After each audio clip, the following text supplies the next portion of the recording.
Hello friends, welcome to Gayathri channel. இன்னைக்கு நம்ம fruit custard recipe தான் பார்க்க போறோம். இது ரொம்ப ஈஸியா செய்யக்கூடிய ரெசிபி, டேஸ்டாவும் இருக்கும். இதுல நம்ம ஃப்ரூட்ஸ்லாம் ஆட் பண்றனால ரொம்ப ஹெல்தியான ரெசிபியும் கூட. என்னது? ஃப்ரூட் பாயாசம்.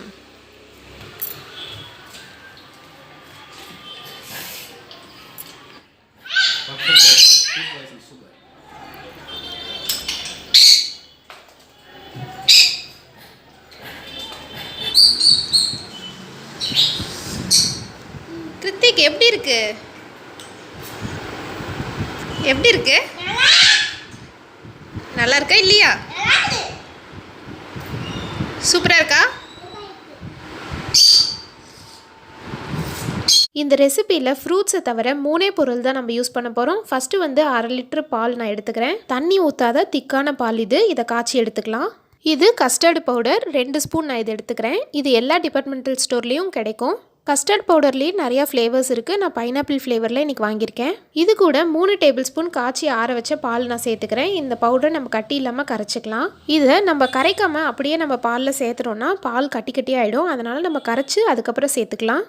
பால் நல்லா காஞ்சதுக்கப்புறம் கொஞ்சம் சுண்டனதுக்கப்புறம் நம்ம இந்த கஸ்டர்டு பவுடரை வந்து கரைச்சி வச்சோம் இல்லையா, அதை வந்து நம்ம இதில் சேர்த்துடலாம். இது சேர்த்தும் போது நல்ல ஒரு சூப்பரான டேஸ்ட்டு கொடுக்கும். பால் நல்லா திக்காகும்.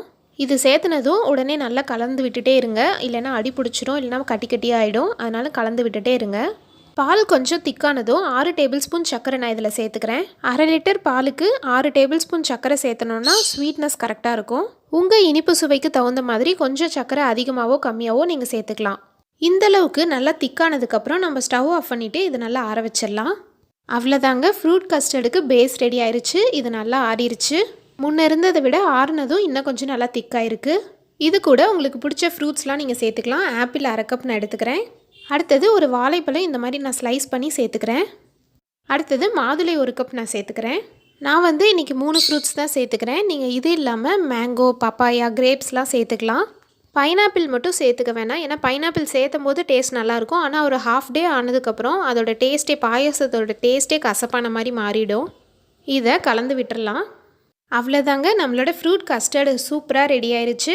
இதை அப்படியே சர்வ் பண்ணுறதை விட ஃப்ரிட்ஜில் வச்சதுக்கப்புறம் நல்லா ஜில்லுன்னு சர்வ் பண்ணால் இன்னும் நல்லா டேஸ்ட்டாக இருக்கும்.